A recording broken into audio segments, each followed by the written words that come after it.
Vienas, kaip mane girdit.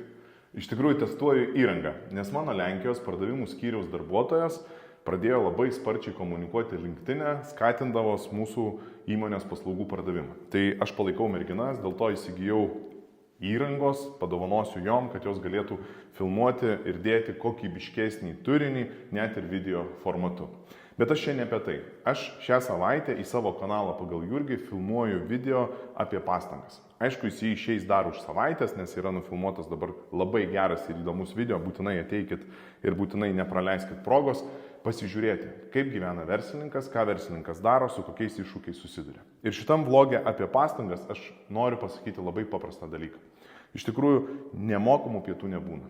Viską reikia užsidirbti ir dirbti daug. Tai aš ir noriu su jumis pasidalinti, kad nuo pastangų kiekio priklauso rezultatas. Kaip ir dabar. Aš šitą video filmuoju 6:30